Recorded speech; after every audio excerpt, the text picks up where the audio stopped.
সুপ্রিয় দর্শক, আসসালামু আলাইকুম। আপনাদের সবাইকে স্বাগত জানাচ্ছি এখনকার আলোচনায়। আপনাদের সঙ্গে আছি আমি সিরাজুল ইসলাম। দর্শক, অত্যন্ত গুরুত্বপূর্ণ একটা বিষয় নিয়ে এখনকার ভিডিওতে কথা বলবো। সেটি হচ্ছে তুরস্ক রাশিয়ার কাছ থেকে যে S-400 কিনেছিল সেটা বিক্রি করে দেবে। কেন বিক্রি করবে, কারা কিনবে এবং রাশিয়া এ ব্যাপারে কি ভাবছে, কি বলবে, এই সমস্ত প্রশ্ন কিন্তু অনেক বড় হয়ে দেখা দিচ্ছে। সবচেয়ে বড় প্রশ্ন এখানে সেটি হচ্ছে এই কথা শোনার পরে প্রথমেই প্রশ্ন আসবে কেন বিক্রি করে দেবে। এই কেন বিক্রি করে দেবে তার একটু জবাব দিয়ে ভিডিওর বাকি কথা বলবো। আমেরিকার কাছ থেকে তুরস্ক F-35 যুদ্ধ বিমান কেনার জন্য চুক্তি করেছিল এবং 6টি বিমানের জন্য অর্থ পরিশোধ করেছিল। আমেরিকার কাছে $140 কোটি দিয়েছিল তুরস্ক। এটা অনেক আগের কথা, কিন্তু সেই যুদ্ধ বিমান আমেরিকা তুরস্ককে দেয়নি, কারণ রাশিয়ার কাছ থেকে তুরস্ক S-400 কিনেছিল। এছাড়া ইসরায়েলের প্রধানমন্ত্রী নেতানিয়াহু তুরস্ককে F-35 যুদ্ধ বিমান দেওয়ার ব্যাপারে আমেরিকার সামনে সবসময় বিরোধিতা করে এসেছে, কিন্তু এখন মার্কিন প্রেসিডেন্ট ডোনাল্ড ট্রাম্প বলছেন যে না, তুরস্ককে এই যুদ্ধ বিমান দেয়া হবে। তুরস্ককে এখানে শর্ত একটা পূরণ করতে হবে। কি সেই শর্ত? সেই শর্ত হচ্ছে রাশিয়ার কাছ থেকে যে S-400 তুরস্ক কিনেছিল সেই S-400 অন্য কোনো দেশের কাছে বিক্রি করে দিতে হবে বা হস্তান্তর করতে হবে। মূল শর্ত এটা। এর মানে হচ্ছে একদম সহজ কথায়, আমেরিকার কাছ থেকে F-35 যুদ্ধ বিমান পাওয়ার জন্য তুরস্ককে এখন রাশিয়ার কাছ থেকে কেনা S-400 ক্ষেপণাস্ত্র প্রতিরক্ষা ব্যবস্থা বিক্রি করে দিতে হচ্ছে। এই জায়গায় প্রশ্ন আসছে, তুরস্ক এখানে আমেরিকার কোনো পাতানো ফাঁদে পা দিল কিনা। দ্বিতীয় প্রশ্ন হচ্ছে, নেতানিয়াহুর চালের কাছে তুরস্ক হেরে যাচ্ছে কিনা। অর্থাৎ F-35 যুদ্ধ বিমানের ব্যাপারে তুরস্ক এবং নেতানিয়াহুর ভেতরে একটা যুদ্ধ ছিল। নেতানিয়াহু সবসময় বলেছিল তুরস্ককে F-35 যুদ্ধ বিমান দেয়া যাবে না, আর তুরস্ক আমেরিকার কাছ থেকে কিনতে চেয়েছিল, আমেরিকা দিতেও চেয়েছিল। তুরস্ক $140 কোটি অলরেডি বিনিয়োগও করেছে, কিন্তু একটা বিমানও পায়নি এখনো পর্যন্ত। এখন নতুন এই লড়াইয়ে এরদোগান, তুরস্কের প্রেসিডেন্ট রজব তাইব এরদোগান, তিনি কি জিতে যাচ্ছেন, নাকি আমেরিকার ফাঁদে পা দিয়ে তিনি চূড়ান্তভাবে পরাজিত হওয়ার পথ তিনি পরিষ্কার করছেন। সুপ্রিয় দর্শক, অত্যন্ত সংবেদনশীল, স্পর্শকাতর, সেন্সিটিভ এই বিষয়টি নিয়ে আজকের পুরো ভিডিওতে আলোচনা করব।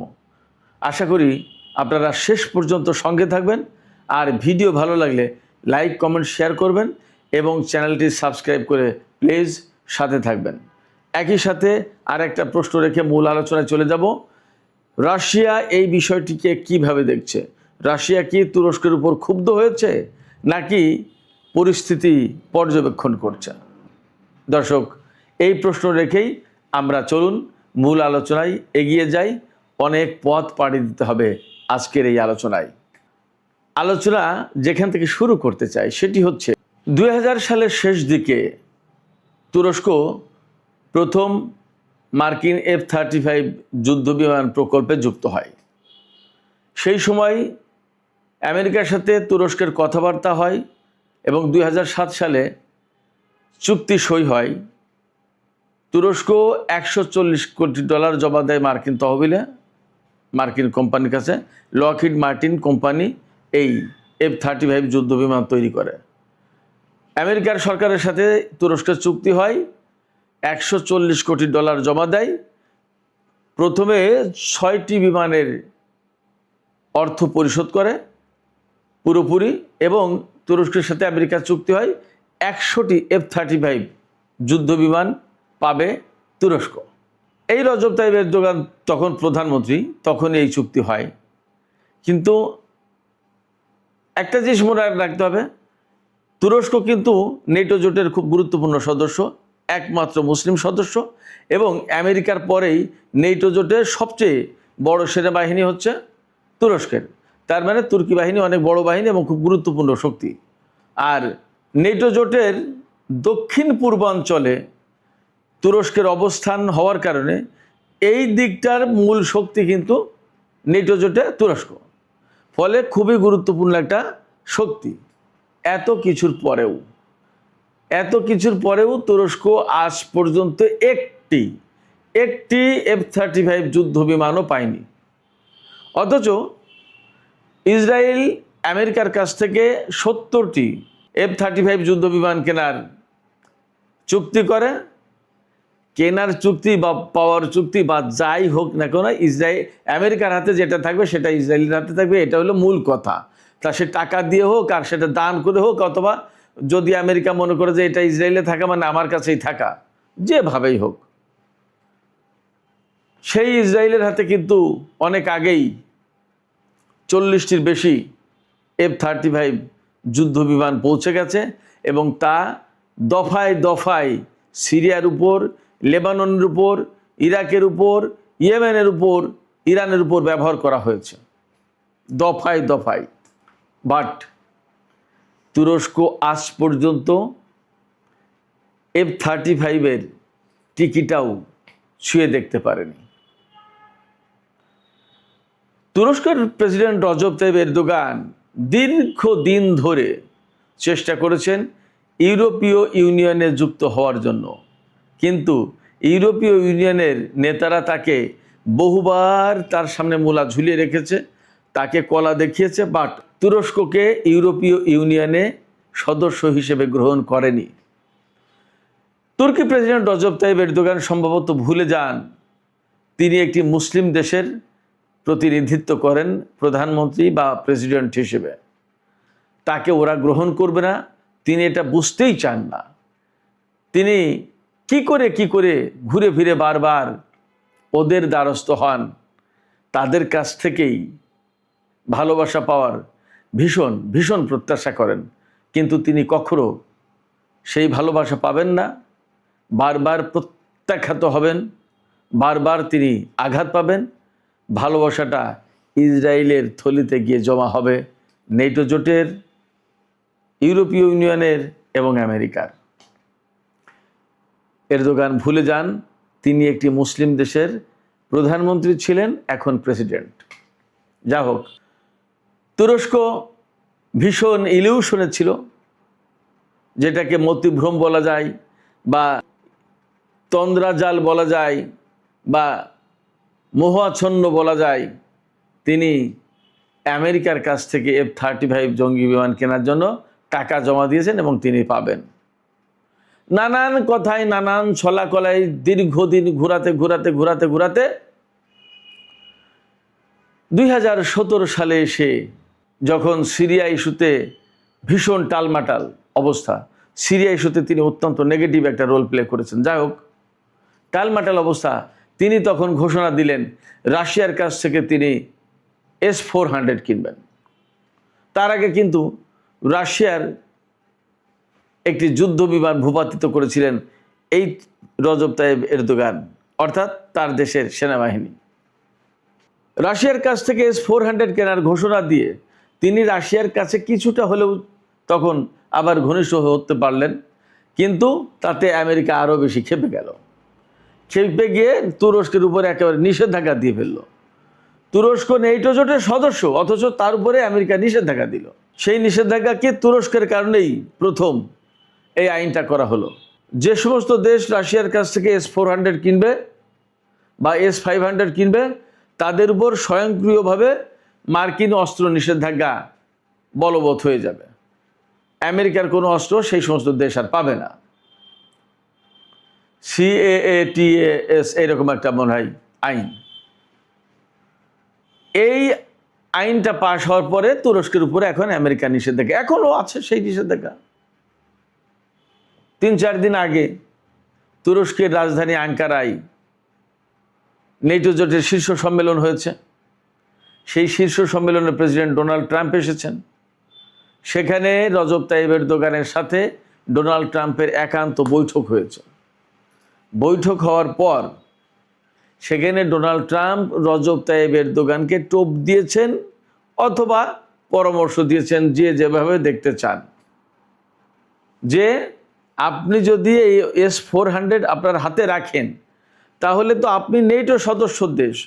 আমি কি করে কংগ্রেসে বলি, ডোনাল্ড ট্রাম্প বলছেন, আমি কি করে কংগ্রেসকে বলি যে তুরস্কের হাতে যে S-400 আছে এটা নেটো জোটের জন্য কোনো সমস্যা না, আমেরিকান অস্ত্র প্রযুক্তি বা F-35 কোনো কিছুর জন্য সমস্যা না, এই কথা আমি কিভাবে বলবো?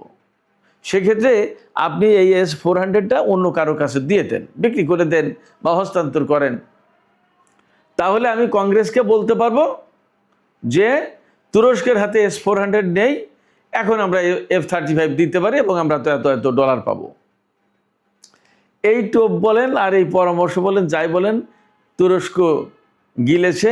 রজব তাইয়িপ এরদোগান বা রিসেপ তাইয়িপ এরদোয়ান যাই বলেন, তিনি এই মতামত, এই পরামর্শ, এই টোপ যাই বলেন গিলেছে, তিনি ধরেছেন, গ্রহণ করেছেন।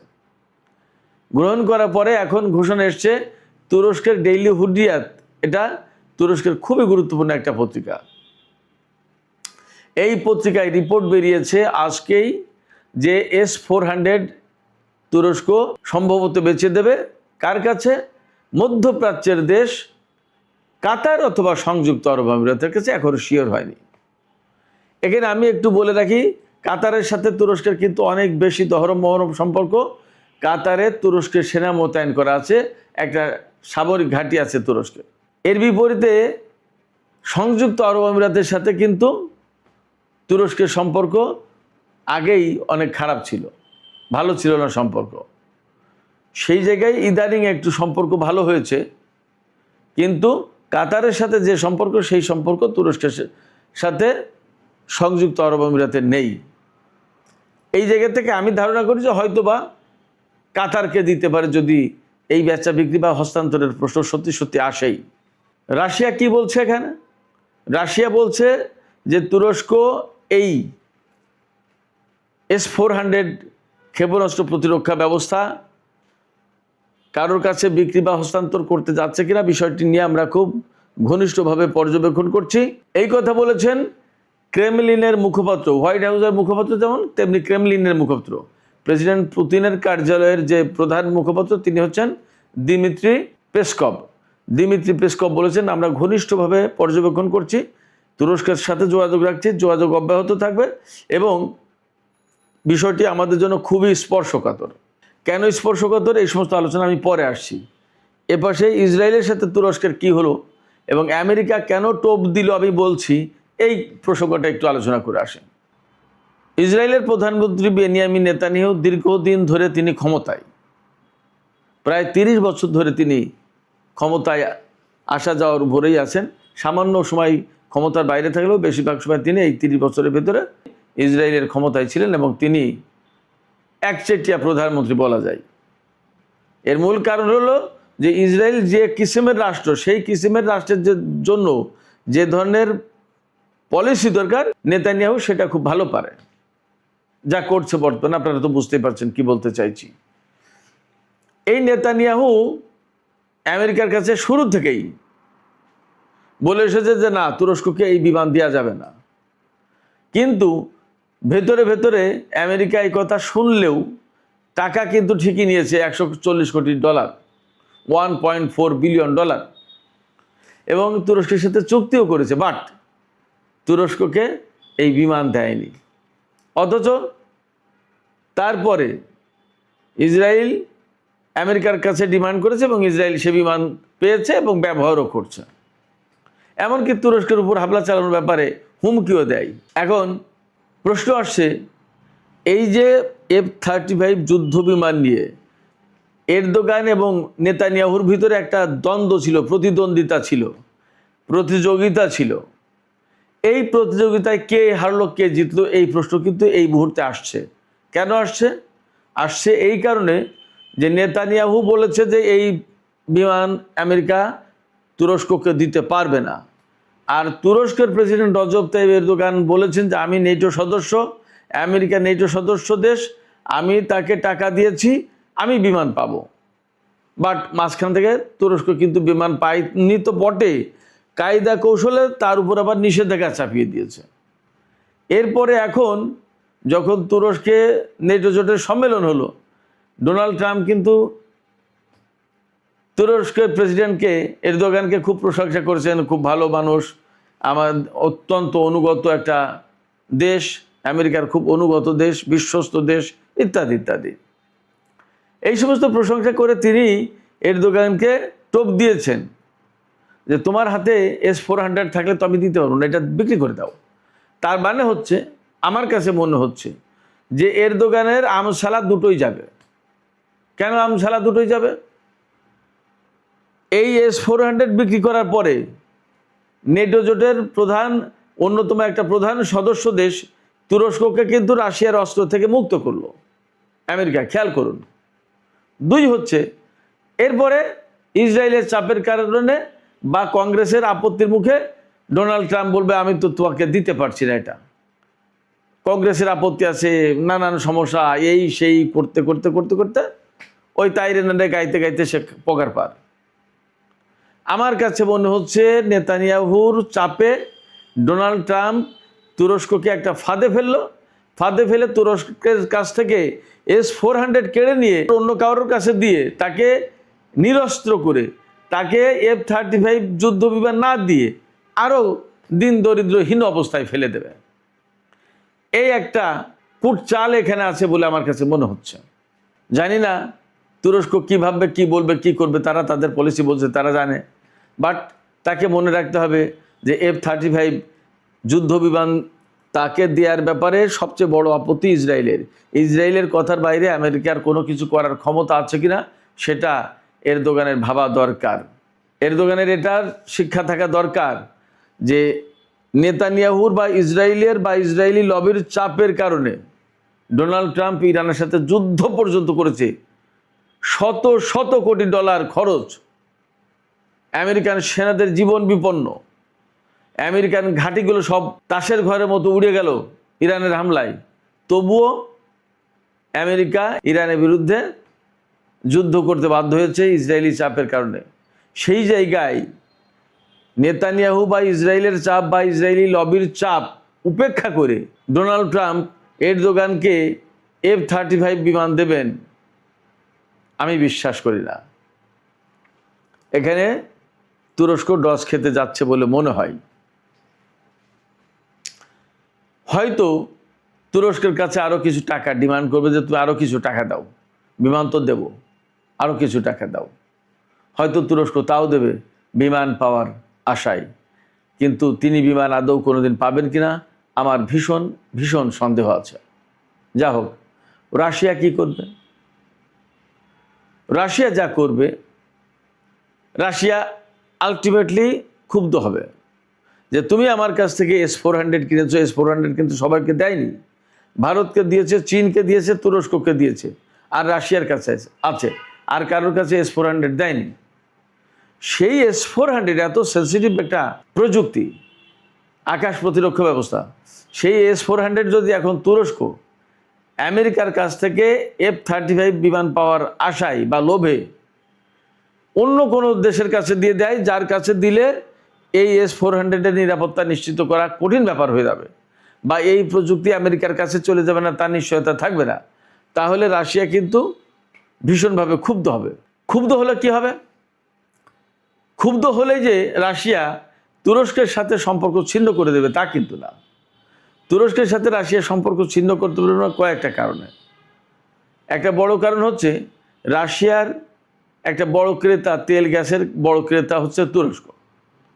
আবার তুরস্কে যে পরমাণু বিদ্যুৎ কেন্দ্র তৈরি হচ্ছে সেটা বানিয়ে দিচ্ছে রাশিয়া। এটা 20 বিলিয়ন অর্থাৎ $2000 কোটি প্রজেক্ট।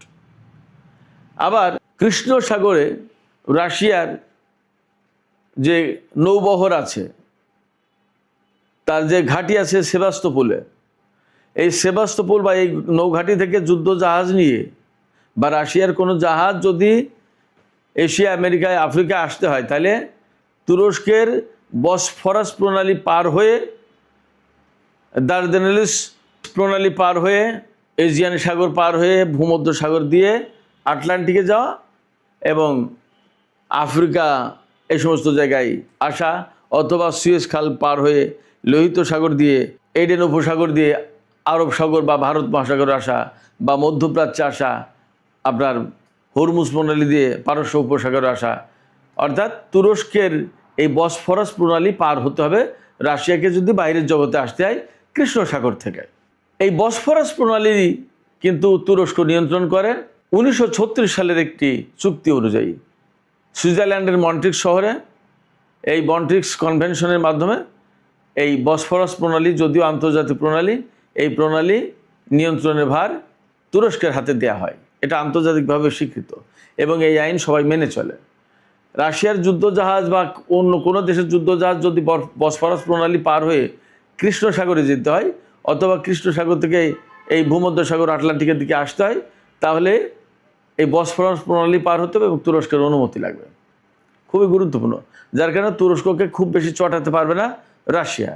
এই জায়গায় টেকনিক্যালি একটু আটকা আছে, কিন্তু তুরস্ক যে আশায় এই কাজ করতে যাচ্ছে, F-35 যুদ্ধ বিমান কিনতে যাচ্ছে S-400 অন্য কারোর কাছে দিয়ে, আমার ব্যক্তিগত মতামত বা আমার ধারণা যে তুরস্ক হয়তো সেই সুবিধাটা পাবে না, হয়তো একুল দুকুলি হারাতে যাচ্ছে। রাশিয়ার সাথে তুরস্কের কিন্তু অনেক বাণিজ্য আছে। তুরস্কের ভেতর দিয়ে রাশিয়ার যে তুর্ক পাইপলাইন আছে, এই তুর্ক পাইপলাইনের ভিতর দিয়ে ইউরোপের দেশগুলোতে গ্যাস সাপ্লাই দেয় রাশিয়া, তুরস্কের ভিতর দিয়েই লাইন। তার মানে তুরস্ক কিন্তু রাশিয়ার একটা বড় পার্টনার। এছাড়া কৃষ্ণ সাগরের ম্যাপ যদি আপনারা খেয়াল করেন, তাহলে দেখবেন যে কৃষ্ণ সাগরের একেবারে পুরো দক্ষিণ পাড় জুড়ে একা তুরস্ক, আর পশ্চিম দিক থেকে বুলগেরিয়া, রোমানিয়া, ওপাশে ইউক্রেন, রাশিয়া, জর্জিয়া, এই সমস্ত দেশ। তো তুরস্কের অবস্থানটা এখানে খুব গুরুত্বপূর্ণ। আবার এই যে বুলগেরিয়া, রোমানিয়া, ইউক্রেন যদিও নেটো জোটের সদস্য না, এই সমস্ত দেশ এরা কিন্তু নেটো জোটের সদস্য, আর তুরস্ক তো আছেই। তার মানে রাশিয়াকে যদি বের হতে হয় বা রাশিয়াকে যদি চেক অ্যান্ড ব্যালেন্সের ভিতরে রাখতে হয়, তাহলে এই তুরস্ক, রোমানিয়া, বুলগেরিয়া, ইউক্রেন তো যুদ্ধ করছে, এই সমস্ত দেশ কিন্তু গুরুত্বপূর্ণ। ফলে অনেক হিসাব কিতাব করে রাশিয়াকে তুরস্কের সাথে সম্পর্কটা মেনটেন করতে হয়। এই এক বসফরাস প্রণালী, এই প্রণালী রাশিয়ার মতো একটা শক্তির ব্যাপারে তুরস্ককে আপার হ্যান্ডে রেখেছে। এই কারণে মানে এইরকম অনেক কিছু মাথায় রেখে ইরান কিন্তু হরমুজ প্রণালীর কন্ট্রোলটা রাখতে চায়। তা যেভাবে হোক কষ্ট করে হলেও, তারা তো বলেছে যে যুদ্ধ করে হলেও হরমুজ প্রণালীর কন্ট্রোল রাখবো। যাই হোক, আমি তুরস্ক, রাশিয়া এবং আমেরিকা, ইসরায়েল প্রসঙ্গে ছিলাম। S-400 ক্ষেপণাস্ত্র প্রতিরক্ষা ব্যবস্থা বনাম F-35 যুদ্ধ বিমানের ব্যাপারে আলোচনা চলছিল। তুরস্ক যদি মধ্যপ্রাচ্যের কোনো দেশ, বিশেষ করে সংযুক্ত আরব আমিরাত বা কাতারের কাছে S-400 বিক্রি করে, তাহলে আসলে ঘটনাটা কি হচ্ছে এবং এর প্রভাবটা কোন দিকে যাবে? এখানে তুরস্ক কি এইরকম ভাবছে কিনা যে কাতারের কাছে তারা হস্তান্তর করবে বা বিক্রি করবে? যাই হোক, কাতার যেহেতু তার বিশ্বস্ত দেশ, যদি F-35 আমেরিকা না দেয়, তাহলে কাতারের কাছ থেকে আবার S-400 নিয়ে নেবে। ব্যাপারটা কি এইরকম? যদি হয় তাহলে তো মন্দের ভালো একটা প্ল্যান, আর যদি তা না হয়, টোটালি বিক্রি করে দেয়, তাহলে মধ্যপ্রাচ্যের নিরাপত্তা এবং অস্ত্র, এ সমস্ত অনেক কিছুতে নতুন একটা সমীকরণ তৈরি হবে। আমরা এই মুহূর্তে গত কয়েকদিন ধরে যে আলাপ করছিলাম, ইরান, পাকিস্তান, তুরস্ক, মিশর, সৌদি আরব, কাতার, এরা মিলে যে একটা সামরিক জোট, আঞ্চলিক সামরিক জোট গড়ে তুলবে এবং অর্থনৈতিক সম্পর্ক অনেক বেশি উঁচু হবে, বেশি নিবিড় হবে। তুরস্ক যদি আমেরিকার কাছ থেকে F-35 নেয়, তাহলে সেই জোটের সম্ভাবনা কিন্তু অনেকটা পিছনে চলে যায়, আবার পিছিয়ে যায়। কারণ আমেরিকার সাথে তুরস্ক এরকম দহরম মহরম করবে, আবার ইরানের সাথে জোট করবে, সামরিক জোট, আমেরিকা এটা করতে দেবে বলে মনে হয় না। আবার ইরানও সেটা ভালোভাবে দেখবে, তাও মনে হয় না। অথচ তুরস্কর প্ল্যানটাই হচ্ছে সে রাশিয়ার সাথেও সম্পর্ক রাখবে, ইরানের সাথেও সম্পর্ক রাখবে, আমেরিকার সাথেও সম্পর্ক রাখবে, আবার মধ্যপ্রাচ্যের দেশগুলোর সাথেও একটা প্রভাব প্রতিপত্তি বিস্তার করা সম্পর্ক রাখতে চায়। সব জায়গায় যদি তিনি বা তারা তাদের পদচারণা রাখতে চায়, তাহলে হয়তো কোনোটাই হবে না। আমার কাছে মনে হচ্ছে অনেকটা ভারতের মতো হবে। ভারত রাশিয়ার সাথেও আছে, আমেরিকার সাথেও আছে, ইসরায়েলের সাথেও আছে, ইরানের সাথেও আছে। তুরস্কের সেই একই অবস্থা, যার কারণে কোনো একটা জায়গায় যে শক্ত অবস্থান হবে আমার কাছে মনে হচ্ছে তা হবে না। তাতে নিকট ভবিষ্যতে হয়তো সে সংকটেই পড়বে। দেখা যাক আসলে পরিস্থিতি কোথায় গিয়ে শেষ হয়, আমরা দেখার অপেক্ষায় থাকি। তবে আলোচনা শেষ করার আগে আবারও সেই একই প্রশ্ন তুলব, এই যে S-400 ক্ষেপণাস্ত্র প্রতিরক্ষা ব্যবস্থা, F-35 যুদ্ধ বিমান, ইসরায়েল, আমেরিকা, তুরস্ক, নেটো জোট, ইরান, মধ্যপ্রাচ্য, রাশিয়া, অনেক সমীকরণ।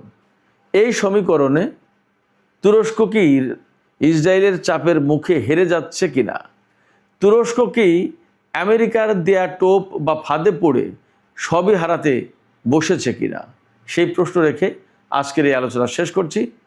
সুপ্রিয় দর্শক, যাবার আগে আপনাদের কাছে আমি একই প্রশ্ন রাখি, আপনাদের কাছে কি মনে হচ্ছে, তুরস্ক কি আসলে সব হারাতে বসেছে কিনা? অর্থাৎ S-400 বিক্রি করে দিল, আবার F-35 যুদ্ধ বিমানও পেল না, মাঝখান দিয়ে একুল ওকুল দুকুলই গেল। ব্যাপারটা কি এমন হতে যাচ্ছে? আপনাদের মতামত কমেন্টে জানাতে পারেন। আর ভিডিও ভালো লাগলে লাইক, কমেন্ট, শেয়ার করবেন প্লিজ, এবং চ্যানেলটি সাবস্ক্রাইব করে সাথেই থাকবেন। সুপ্রিয় দর্শক, এখনকার মতো আলোচনা এখানেই শেষ করছি। আপনারা সবাই অনেক অনেক ভালো থাকুন। আল্লাহ হাফেজ।